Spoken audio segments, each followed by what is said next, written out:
Sa video natin ngayon guys ay matutunghayan ninyo ang 1 centavo 1962. Ang baryang ito po ay binibili na sa mataas na halaga ng mga coin collectors na wala pang hawak sa ganitong barya.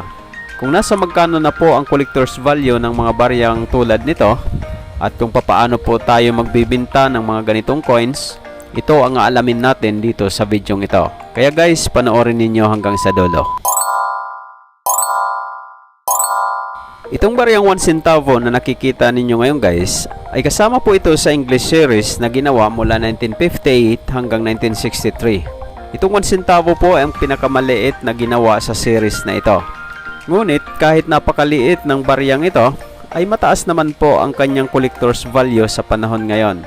Kung magsasearch po tayo online tungkol sa baryang ito, at mapapadako po tayo sa mga sikat na online selling platforms, ay makikita po natin na napakataas na ng mga value na ibinibigay ng mga coin sellers doon. Halimbawa na lang po itong ipapakita ko sa inyo na nakuha ko sa aking pag-research online. Ayon sa mga online sellers na nagpo-post sa mga online selling platforms, ang baryang ito ay nagkakahalaga na po ng $17.50. So guys, napakataas na ng halaga nito kung i-convert yan sa piso. Ang mga presyo po na nalalaman natin sa ating mga pagre-research ay maaari po nating maging basihan kung sakali magbibenta tayo ng ating mga hawak na coins. Dahil kailangan po na ang nagbibenta ay mayroon siyang ibibigay na presyo kung nasa magkano niya binibenta ang kanyang mga coins. Ang pagbibigay po ng presyo ay makakatulong para mapabilis ang transaksyon.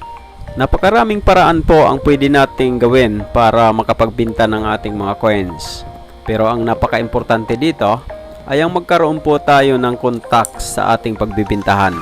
Kaya guys, yung gusto nyong magbenta ng inyong mga coins, ay mag-comment po kayo dito sa video ito.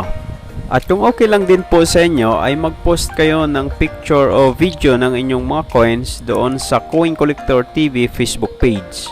At itong mga ipinost ninyo ay makikita ni CCTV at ng iba pang mga coin collectors na nagpa-follow sa ating Facebook page. Sila din po ay maaaring makabili ng inyong mga coins. Guys, mga ka-CCTV, maraming salamat sa patuloy ninyong panonood sa aking mga videos na ina-upload dito. At sa mga nag-subscribe na sa aking channel, maraming salamat din sa inyo. At kung bago lang po kayo dito sa aking channel at hindi pa kayo nakasubscribe, ay mag-subscribe na rin po kayo at i-click ang notification bell para updated kayo sa mga susunod nating uploads. At ito ang laging tatandaan, ang barya ay mahalaga at dito sa CCTV, ito ang bida.